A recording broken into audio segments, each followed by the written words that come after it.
Es un privilegio para mí poder compartir la palabra de Dios, y pensaba en esta mañana, estaba haciendo mi hora silenciosa y anotaba todo lo que Dios pide hacia el contraste que hace entre el justo, el que quiere agradar a Dios, y el que vive una vida lejos de Dios y desagradándole en todo lo que hace, ¿no? Y pensaba qué privilegio para nosotros, lo que un día tuvimos la oportunidad de conocer a Jesús como único y suficiente Salvador personal, tener este libro para poder reflexionar, para poder crecer en la vida y entender que de alguna manera el título del estudio es Dios hace su obra, con vos o sin vos.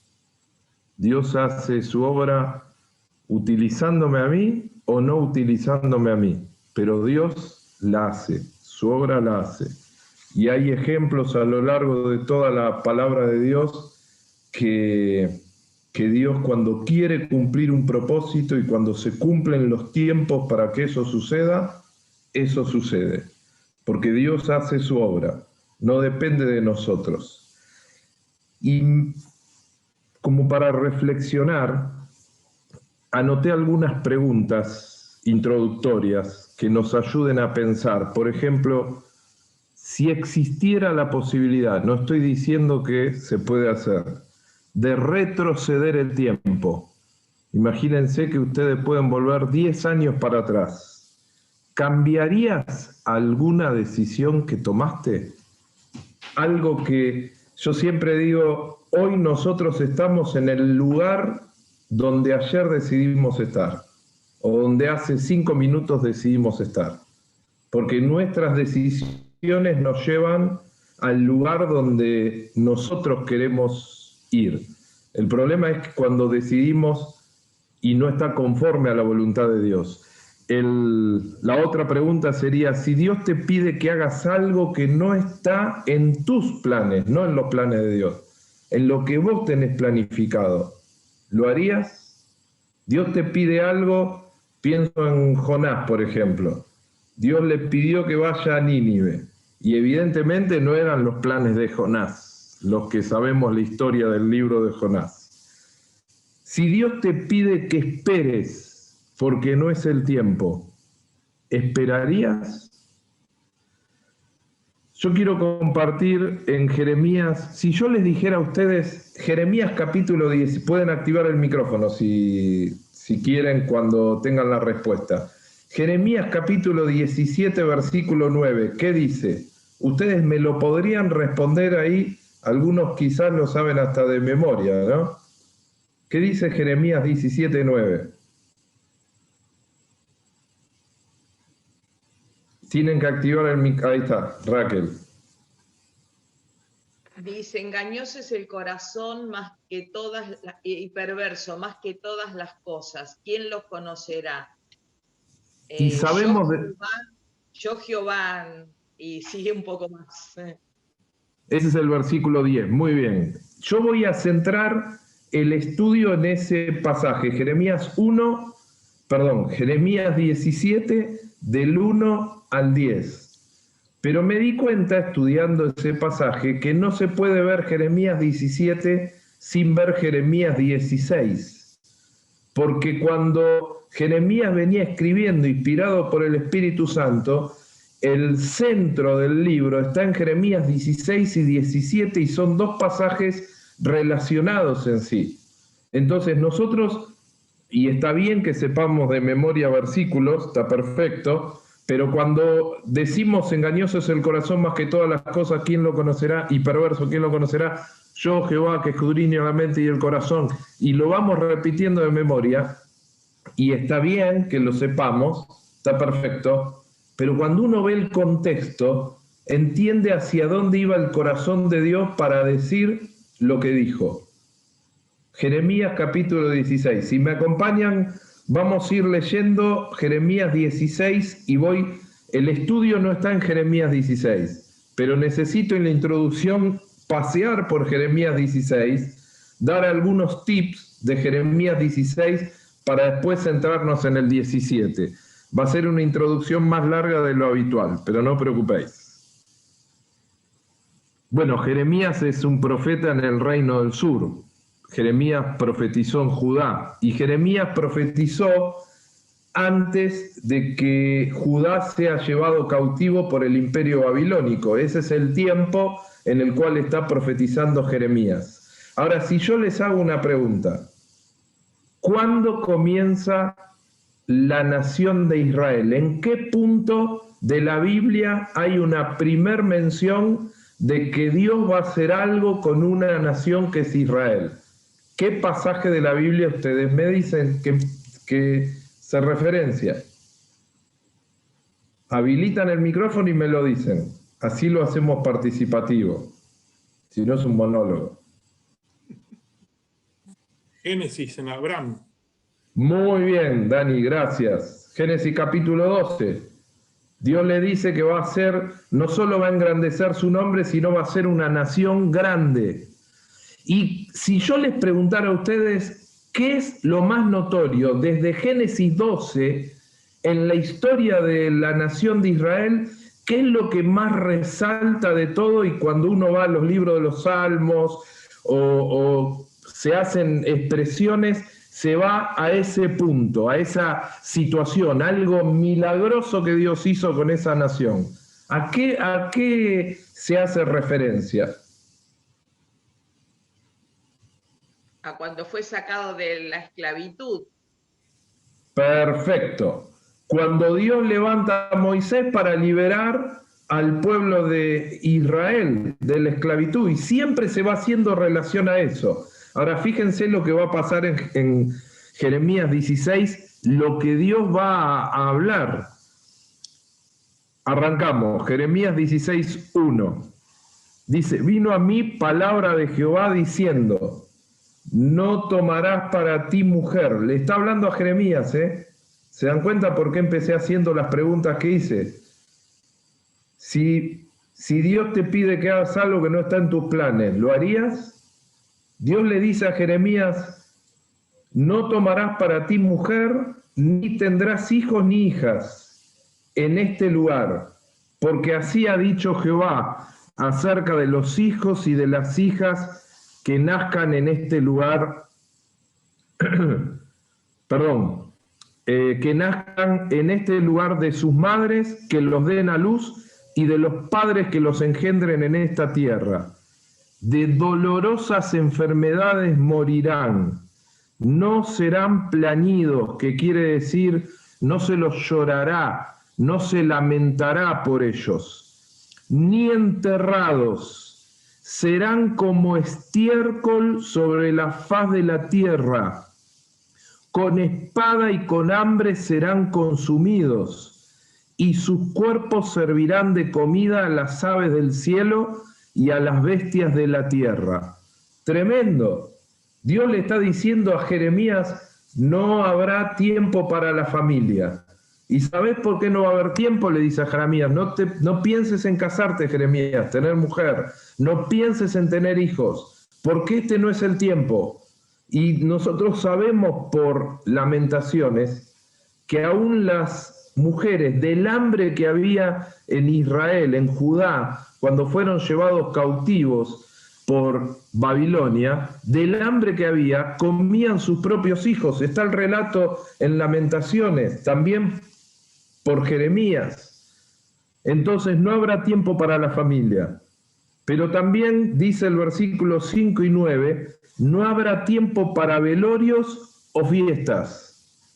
Dice el versículo 5, porque así ha dicho Jehová, no entres en casa de luto, ni vayas a lamentar, ni los consueles, porque yo he quitado mi paz de este pueblo. Está hablando de Jehová, Dios. He quitado mi paz. La paz, quizás no es la paz como la que nosotros conocemos en Occidente. Cuando se habla de paz en Oriente, y la palabra en hebreo, se refiere a armonía, que todo está en armonía. Dice Dios que Él quitó la armonía de ese pueblo. Dice Jehová, mi misericordia y mis piedades, tremendo, morirán en esta tierra grandes y pequeños. No se enterrarán ni los planirán, otra vez, no los llorarán, quiere decir. Ni se rasgarán, ni se raerán los cabellos por ellos. Y fíjense versículo 7, ni partirán pan por ellos en el luto para consolarlos de sus muertos, ni les darán a beber vasos de consolaciones por su padre o por su madre. Qué interesante en esta frase que en los velorios, en el momento del velorio, la costumbre era partir pan, compartir el pan y beber el vaso de las consolaciones, como lo llamaban. Y algunos hacen referencia, si bien cuando Jesucristo en el aposento alto instala la cena del Señor, instituye la cena del Señor, Él partió el pan y tomó la copa, costumbre de la Pascua, pero le dio sentido a eso. Pero qué interesante el contraste, porque acá partían pan y compartían la copa en un velorio por la tristeza del que había muerto. Nosotros cuando partimos el pan y compartimos la copa, estamos en una fiesta porque Jesucristo venció la muerte, y ese es el contraste. Pero ese es un paréntesis que hago en el relato de Jeremías 16. Dice, asimismo, versículo 8, no entres en casa de banquete para sentarse con ellos a comer o beber. ¿Ven? No habrá tiempo para velorios o fiestas, porque así ha dicho Jehová de los ejércitos, Dios de Israel. He aquí que yo haré cesar en este lugar delante de vuestros ojos y en vuestros días toda voz de gozo y toda voz de alegría y toda voz de esposo y toda voz de esposa. Versículo 10, no habrá comprensión o entendimiento, porque fíjense que dice, y acontecerá que cuando anuncies a este pueblo todas estas cosas, te dirán ellos, ¿por qué anuncia Jehová contra nosotros todo este mal tan grande? Siento que estoy leyendo Malaquías, ¿no? Lo que llaman la inocencia castigada. ¿En qué hemos hecho esto? ¿Por qué Dios dice que yo no entiendo lo que Dios está haciendo? Y entonces, otra pregunta que hacen, ¿qué maldad es la nuestra? ¿O qué pecado es el nuestro que hemos cometido contra Jehová nuestro Dios? Eso es lo que produce el pecado en el corazón del hombre. El pecado le ciega y no le deja ver la situación en la cual se encuentra. Eso es lo que produce.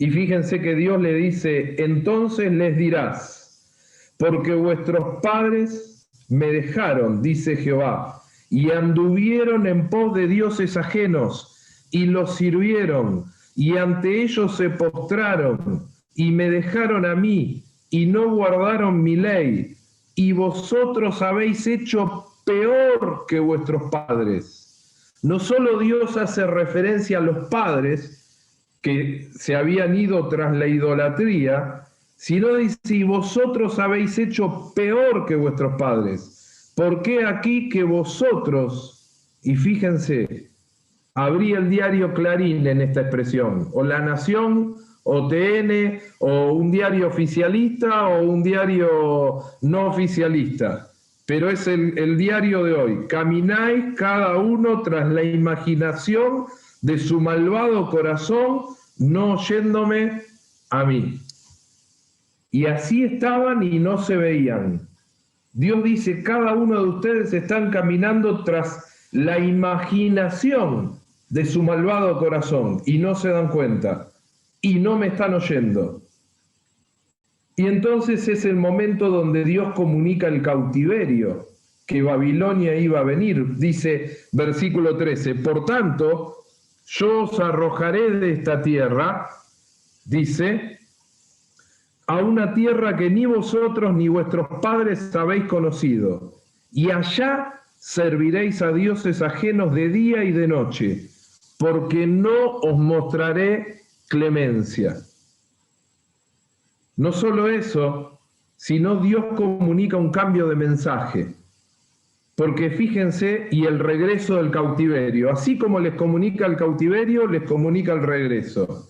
Dice versículo 14, no obstante, he aquí vienen días, dice Jehová, en que no se dirá más, vive Jehová que hizo subir a los hijos de Israel de tierra de Egipto, sino vive Jehová que hizo subir a los hijos de Israel de la tierra del norte, imperio babilónico, medo-persa, y regresa Israel con el imperio medo-persa. Judá regresa a Jerusalén con el rey Ciro gobernando, el reino medo-persa, lo que aquí llama el reino del norte, o la tierra del norte. Y de todas las tierras a donde los había arrojado, y los volveré a su tierra, la cual di a sus padres. Dios comunica entonces la forma del cautiverio rápidamente. He aquí que yo os envío muchos pescadores, dice Jehová, y los pescarán, y después enviaré muchos cazadores, y los cazarán por todo monte, y por todo collado, y por las cavernas de los peñascos, porque mis ojos están sobre todos sus caminos, los cuales no se me ocultaron, ni su maldad se esconde de la presencia de mis ojos. Pero primero pagaré al doble su iniquidad y su pecado, porque contaminaron mi tierra con los cadáveres de sus ídolos, y de sus abominaciones llenaron mi heredad. Y ahí viene el versículo 19, cerrando el capítulo 16, y el 21, donde Dios habla que beneficia a las naciones. Nosotros a veces pensamos que la historia de Dios con el gentil, con las naciones, empieza después de la cruz de Jesucristo, pero la historia de Dios con el hombre, con las naciones, empieza en Adán y Eva, cuando Dios crea al hombre y a la mujer. Y en el medio de la historia de la humanidad, Dios elige un pueblo. Israel es algo dentro de la historia de Dios. Fíjense lo que dice este versículo 19. Oh Jehová, fortaleza mía y fuerza mía, y refugio mío, en el tiempo de la aflicción, a ti vendrán naciones de los extremos de la tierra, y dirán, ciertamente mentira poseyeron nuestros padres, vanidad, y no hay en ellos provecho. ¿Hará acaso el hombre dioses para sí? Pregunta retórica. No, no lo puede hacer. Mas ellos no son dioses. Por tanto, dice Dios, cerrando el capítulo 16, he aquí, y aparecen 3 verbos ahí: enseñaré, conocer y sabrán. Dios les dice, les enseñaré esta vez, les haré conocer mi mano y mi poder, y sabrán que mi nombre es Jehová. Es interesante porque las 3 palabras que usa ahí, enseñar, conocer y sabrán, en hebreo es la misma palabra. El traductor decidió darle sentido con esas palabras, pero en hebreo es conocimiento pleno, significa, para abreviarlo. Y dice, por tanto, he aquí, les daré conocimiento pleno esta vez, porque no entendían. Les haré tener conocimiento pleno de mi mano y mi poder, y conocerán con plenitud que mi nombre es Jehová. Van a conocer la mano y el poder de Dios y el nombre de Jehová. Y vaya si lo conocimos en la persona del Señor Jesucristo. Y empieza ahí Jeremías 17, 1 al 10, que por una cuestión de tiempo vamos a ir viéndolo rápidamente, sin hacer una lectura previa, pero sí de Jeremías 17, 1 al 10, con toda la introducción de Jeremías 16, Dios aquí va a dar 3 pasos fundamentales para avanzar en la vida. Dios va a determinar en estos 10 versículos de Jeremías 17, 3 pasos que nosotros nos tenemos que apropiar para crecer, para avanzar en nuestra vida cristiana. ¿Me permiten orar y vemos cuáles son esos 3 pasos? Señor, bendice tu palabra que estamos abriendo y leyendo. Habla a nuestra necesidad. Tú conoces, Señor, nuestro corazón, tú conoces nuestra vida, tú conoces nuestro andar. La palabra de Dios dice que tú conoces lo más profundo de nuestro ser, los secretos, las intenciones del corazón. Por eso, Señor, háblanos conforme a eso, para que podamos entender cuáles son esos pasos que nos permitan crecer en nuestra vida espiritual. Te lo pedimos, Señor, en nombre de Jesús. Amén. Jeremías 17, versículo 1 al 4, realmente Dios acá les dice, tienen que estar atentos, el primer paso es analizar el cuadro de situación. ¿Dónde estaba Israel? Y la pregunta para nosotros sería, ¿dónde estamos nosotros, no? Hoy. ¿Cómo es nuestra vida hoy? Dice Dios en el versículo 1 de Jeremías 17, el pecado de Judá escrito está con cincel de hierro y con punta de diamante. La idea es, porque dice ahí, esculpido está en la tabla de su corazón. La idea es lo endurecido del corazón de Jehová. Saben, un amigo me hizo un favor, que realmente fue un favor, pero a mí no me ayudó en nada, y me encargó leña para ahogar cuando yo tengo salamandra. Entonces el leño es así de grande y yo necesito leñitos para la salamandra. Entonces dije, bueno, no hay problema con Dani. Dijimos, agarramos el hacha, la hachamos, ¿qué? Ni hacha, ni la circular, que tiene una profundidad así, la sierra, ni con la circular, ni... Le hacemos cosquillitas al leño grande. Tuve que pedir, y se rompió la motosierra aquí en Palabra de Vida, a ver si me podían dar una mano para cortarla con motosierra. De tan dura, encima era una leña media verde, de tan dura y pesada que estaba. El hacha se nos clavaba, porque el hacha estaba reafilada, se clavaba de tal manera que no la podíamos sacar de la madera, teníamos que darle mazazos para sacar el hacha de lo que era lo dura de esa leña. Bueno, el corazón del cual está hablando Dios aquí era mucho más duro que esa leña, mucho más duro, porque tenían que usar punta de diamante, porque tenían que usar cincel de hierro. El pecado estaba grabado, dice, y en los cuernos de sus altares. Claro, aquí está tomando realmente algo bien gráfico para ellos, porque lo que hacían en los altares paganos era, en los cuernos grababan el nombre de sus ídolos.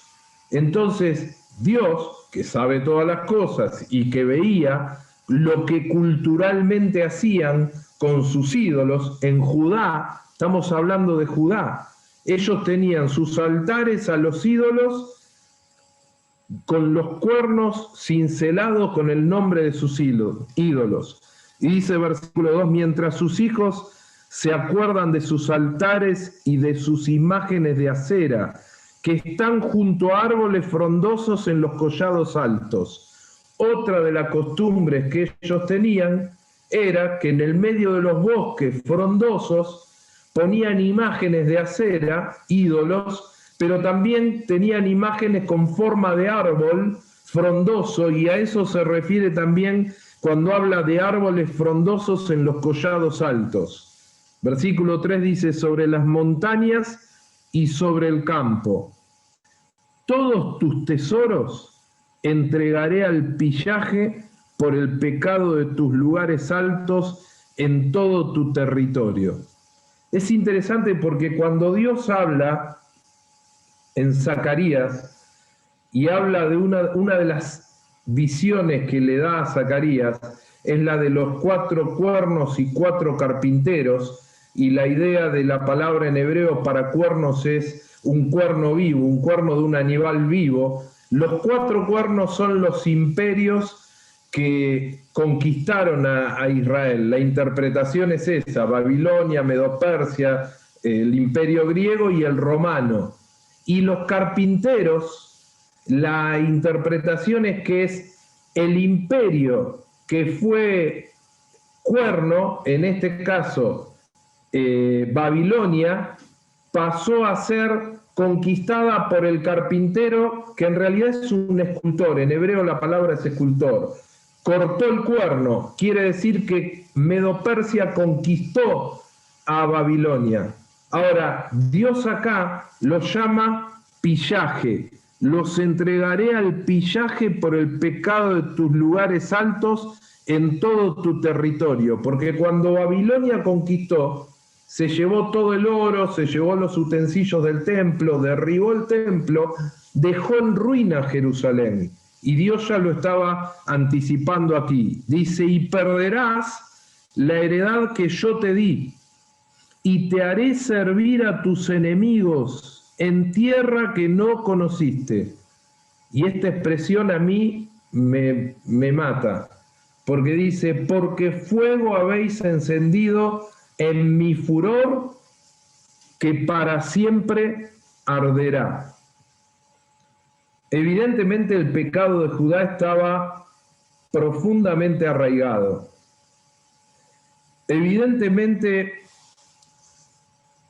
Dios anticipa que el imperio babilónico iba a venir y ya estaba determinado que iba a venir. Había que confirmar el tiempo y en un momento dado sucedió. Dios extendió un poquito el tiempo por la piedad de algunos reyes del reino del sur. El tiempo fue extendido, pero llegó el momento en que el imperio babilónico conquistó. Cuando termina esa frase, yo dije que el primer paso era analizar el cuadro de situación. Recuerdan que cuando leímos Jeremías capítulo 16, ellos se preguntaban: ¿qué hicimos? ¿En qué hemos pecado? ¿Por qué Dios nos acusa de esta manera? Evidentemente, Dios tiene el escrito de nuestra vida, la verdad. Y nosotros tenemos nuestra forma de mirar nuestra verdad.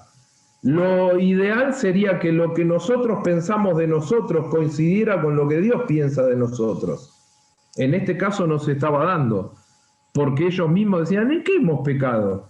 Y Dios le dice: ¿querés saber en qué pecaste? En esto, en esto, en esto, en esto, en esto. Y termina diciendo: fuego habéis encendido en mi furor, que para siempre arderá. Y ahí, en esa frase, mi corazón se quedó como clavado diciendo y preguntándome: ¿qué provoca mi vida en el corazón de Dios? ¿Qué provoca mi vida? ¿Qué le provoco a Dios? La iglesia de la Odisea a Dios le provocaba el vómito, por ejemplo. Y cada uno va provocándole a Dios. Algunos provocan deleite. La hora silenciosa de hoy hablaba perfectamente de qué le provocaba deleite, qué le provoca a Dios deleite de cómo vivimos nosotros. El corazón del justo, el corazón del recto, el que es prudente, el que guarda el conocimiento. Todo eso es hora silenciosa de hoy. Y va diciendo qué es lo que a Dios le agrada. Y la gran pregunta es: ¿qué provoca mi vida o qué provoca tu vida en el corazón de Dios? La otra pregunta para hacerse, haciendo el análisis del cuadro de situación, es: ¿hay algo escrito en tu corazón? ¿Hay cosas grabadas en tu corazón? ¿Tenés altares? ¿Hay cuernos en los altares? Idolatría el ídolo es todo lo que reemplaza el lugar de Dios, ¿no?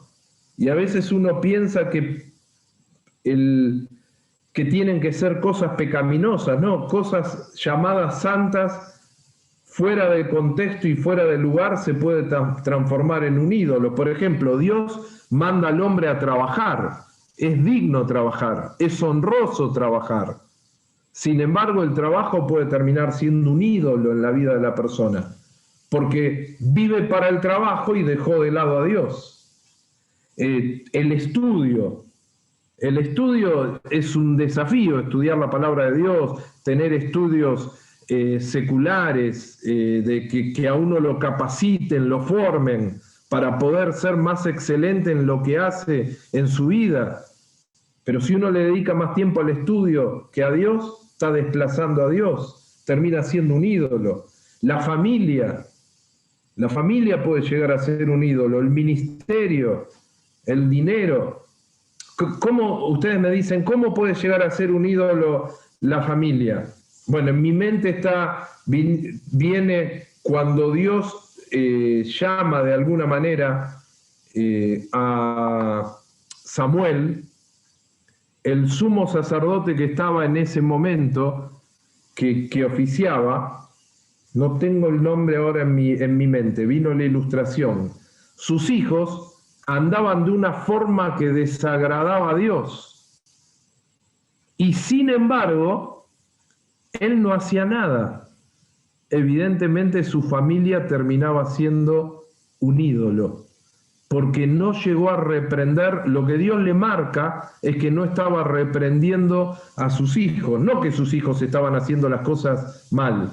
Dios le marca a él que él no estaba reprendiendo a sus hijos. Y el ministerio puede desplazar y ser un ídolo. Y obviamente el dinero puede ser un ídolo, el noviazgo se puede transformar en un ídolo. Paso más tiempo con mi novia que con Dios. Se puede transformar en un ídolo. Las amistades, los hobbies, el fútbol, deporte, todo, cuando ocupa el lugar que Dios tiene que ocupar, pasa a ser idolatría. Por eso uno tiene que analizar el cuadro de situación. Lo primero que debo hacer en mi vida, el primer paso para crecer, es saber dónde estoy parado, analizar el cuadro de situación. Las empresas a esto lo llaman FODA, un análisis FODA se llama, o las organizaciones. Analizar las fortalezas, las oportunidades, las debilidades y las amenazas. Y quizás son 4 índices que nos pueden permitir a nosotros hacer un análisis de nuestra vida. Nosotros tenemos que entender en qué somos fuertes, qué nos resulta fácil y es una fortaleza en nosotros. En algunos será el estudio, en otros será el ejercicio práctico, el hacer cosas con las manos, la parte práctica, la parte manual. Bueno, las fortalezas, analizarlas. Luego ver las oportunidades que uno tiene y, de servir a Dios y de poder estar, y oportunidades aún en la vida. Y luego las debilidades. Mayormente las debilidades tienen que ver con los hábitos pecaminosos. Y luego las amenazas. Las amenazas son todo lo externo que termina siendo una amenaza para mí, el mundo. Nosotros tenemos 3 enemigos, el mundo, la carne y Satanás. Las amenazas estarían más relacionadas al mundo y a Satanás, porque la carne en sí es un enemigo interno, digamos, pero también se puede transformar en una amenaza. Bueno, el secreto en hacer ese análisis es que la debilidad aparezca palanqueada por la fortaleza. ¿Vieron Arquímedes cuando dijo que hacer una palanca con un gran peso lo puedo mover con una pequeña fuerza haciendo palanca? Bueno, si la debilidad es un gran peso, poder palanquearlo con la fortaleza para poder triunfar, para que deje de ser debilidad. Y la amenaza, que se transforme en una oportunidad de crecimiento. Por ejemplo, Proverbios capítulo 16, versículo 7, que lo tengo aquí a mi izquierda, dice: cuando los caminos del hombre le agradan al Señor, aún a sus enemigos, podríamos decir a sus amenazas, reconciliará con él. Es interesante tener claro que cuando uno hace el análisis de situación, analizar el cuadro de situación de la vida personal, tiene que ser algo objetivo. ¿Qué es lo que Dios ve acerca de mis fortalezas, las oportunidades que tengo, las debilidades y las amenazas? En segundo lugar, dice el versículo 5, así ha dicho Jehová. Y el segundo paso, si el primero era analizar el cuadro de situación, el segundo es atender la comunicación de Dios, atender lo que Dios me quiere decir. Así ha dicho Jehová, maldito el varón que confía en el hombre y pone carne por su brazo, y su corazón se aparta de Jehová. ¿Saben por qué dice esto?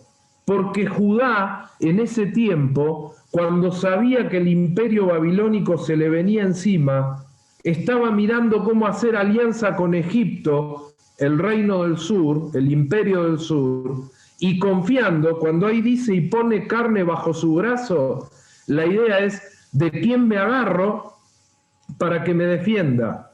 Y estaba planeando, en vez de confiar en que Dios les podía liberar, y que quizás Dios utilizaba a Egipto para liberarlos, pero ellos se pusieron todo su sentido en Egipto, en ese país. Y Dios les dice, y su corazón se aparta de Jehová. La pregunta acá o la reflexión sería, ¿a quién miro yo para defender mi vida, para avanzar en mi vida? ¿A quién estoy mirando? A veces, yo recuerdo, por ejemplo, y les contaba a los alumnos de Instituto Bíblico en uno de los cultos, que cuando vinimos a estudiar en el año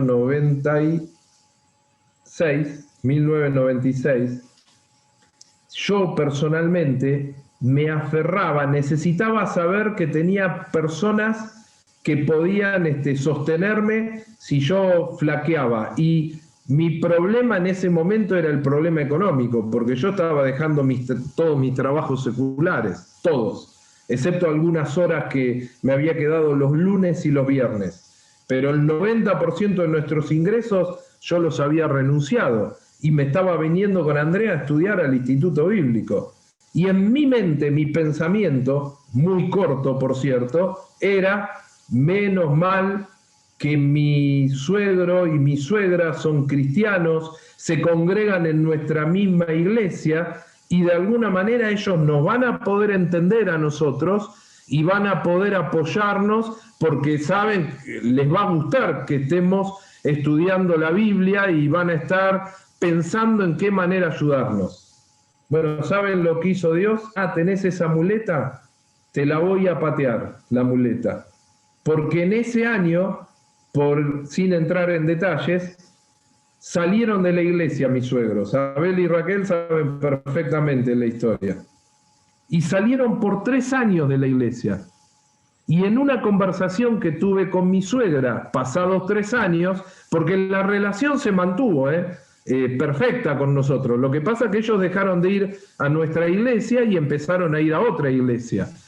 Y durante ese tiempo que íbamos hablando, a los 3 años, mi suegra me empieza a hablar a mí por la situación bíblica por la cual se había ido de nuestra iglesia. Y después de varios días de estar abriendo la Biblia y mostrarle el error doctrinal, dónde estaba el error doctrinal que ella pensaba que no era así, deciden volver a la iglesia de Tapiales. Claro, cuando terminamos el Instituto Bíblico, ¿qué lectura hago yo? Gerardo, querías confiar en hombres y tenés que confiar en mí.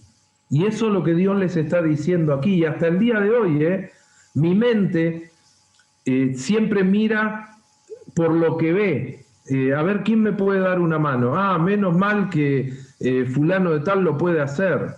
No, Dios puede hacerlo. Dios puede hacerlo. Y es lo que Dios les estaba diciendo, no pongas carne bajo tu brazo, o sea, confía en mí, no mires al reino de Egipto, al imperio de Egipto. Por eso dice, será como la retama en el desierto. Es muy interesante porque esa palabra retama, que en realidad en el hebreo aparece 2 veces y no está hablando de un árbol en sí. Se vuelven locos para traducir esa palabra.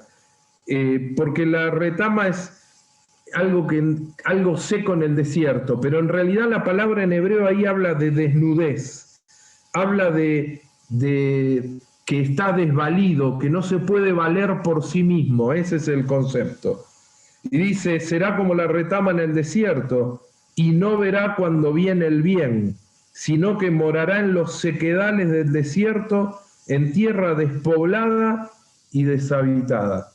Cuando no confías en Dios y confías en el hombre, o quién te puede ayudar, o en tus propias fuerzas, vas a hacer eso, vas a ser como la retama en el desierto. Te vas a sentir desvalido, te vas a sentir desnudo, que nada te sostiene.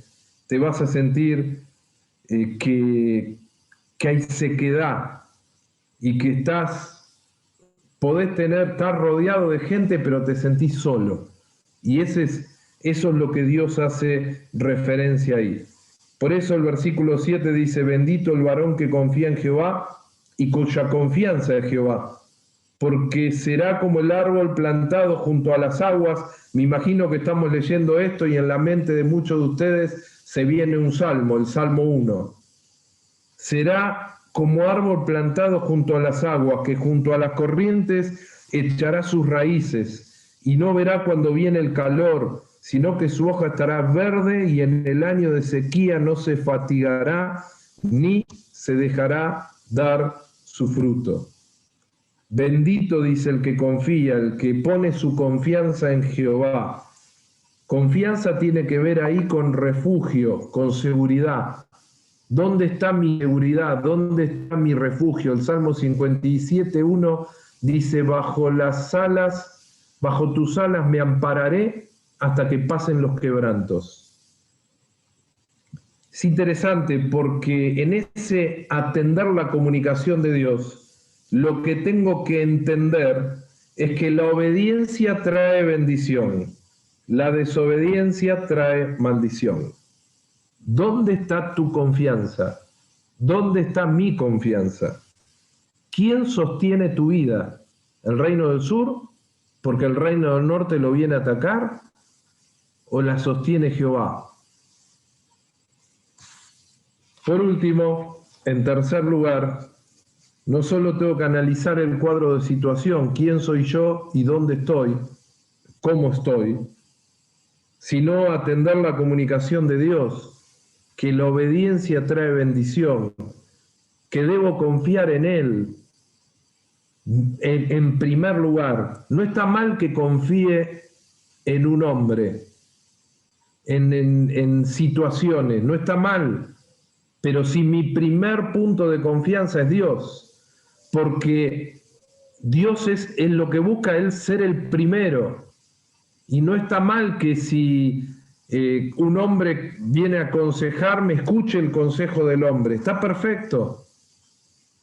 Pero en primer lugar siempre está Dios, estoy aferrándome a Dios. Tercero, tengo que aceptar el consejo de Dios, ese es el tercer paso. Porque Dios dice, a pesar de que vos hagas un cuadro de situación, y a pesar de que me atiendas en mi comunicación, tenés que saber que tu corazón es engañoso. Me lo dice a mí, ¿eh? Nuestro corazón es engañoso más que todas las cosas. Esa palabra engañoso en la Biblia aparece 3 veces en el hebreo. Una se traduce como está acá, engañoso, otra se traduce manchado y otra se traduce torcido. Y si uno va al Strong para analizar qué significa la palabra en hebreo, habla de un montículo como hinchado. Y si yo hago un paralelo con el corazón del hombre físico, cuando está mal, cuando el corazón se hincha, se ensancha, porque uno tiene alta presión, empieza en un círculo vicioso, que la alta presión hace que el corazón se agrande más, que el corazón agrandado necesita mayor presión, y se realimenta la situación hasta que después sucede el infarto. Por eso hay que controlar la presión y bajar la presión. Bueno, ese es el corazón hinchado, es un corazón enfermo. Nuestro corazón está enfermo de pecado. Pero dice y perverso. Esa palabra aparece 8 veces en el hebreo, la palabra perverso. Acá se traduce perverso, en otras se traduce incurable, en otras doloroso y en otras desahuciado, que tiene que ver también con enfermedad, con y aceptar el consejo de Dios, que nuestro corazón no tiene cura, porque cuando tengamos cuerpo glorificado va a haber un corazón nuevo, y ese sí que va a ser santo por toda la eternidad, pero hasta que Cristo nos llame a su presencia, si morimos, o nos venga a buscar en el rapto de la iglesia, nuestro corazón es un corazón enfermo y un corazón desahuciado, que la única esperanza es confiar en Dios, sostenerse en la palabra y que la naturaleza divina, nueva naturaleza que mora en nosotros desde el momento que recibimos a Cristo, pueda verdaderamente dominar, tener el control de nuestra vida para que nuestro corazón enfermo y desahuciado no nos juegue malas pasadas. Por eso pregunta ahí, ¿quién lo conocerá?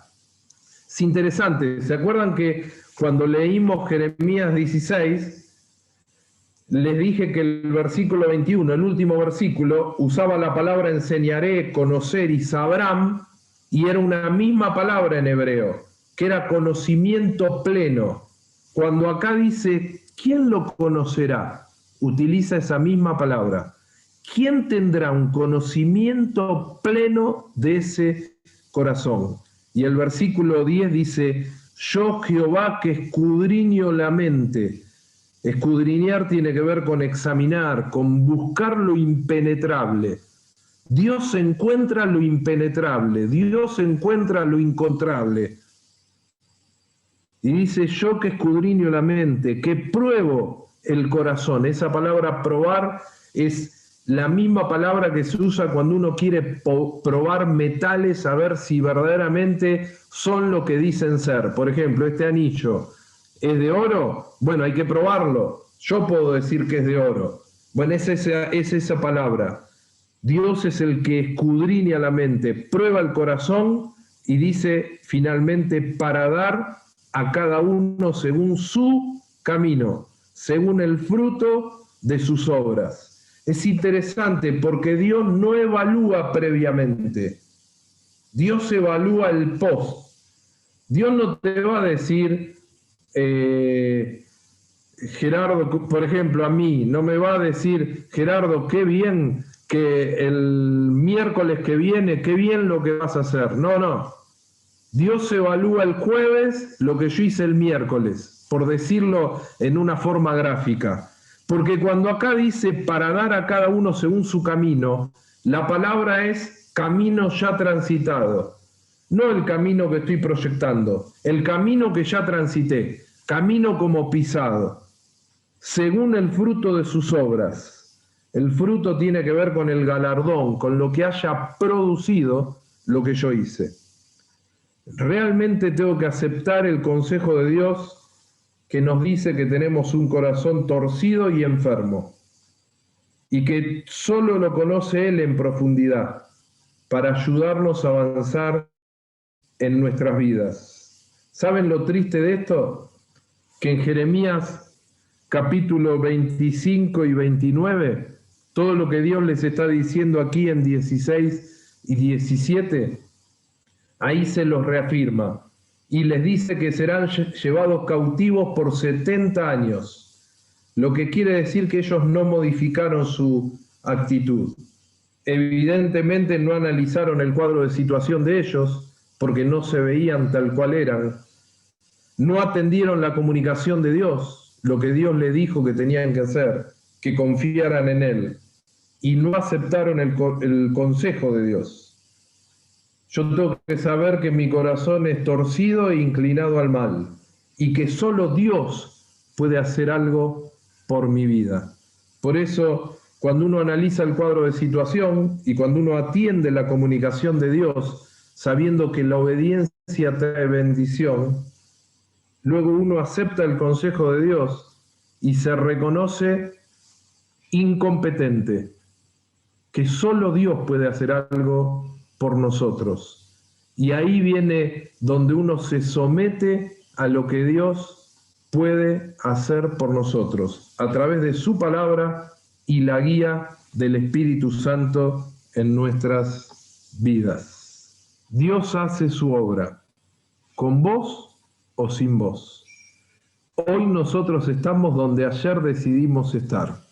Mañana estaremos en donde hoy decidamos que vamos a estar. Que Dios bendiga su palabra.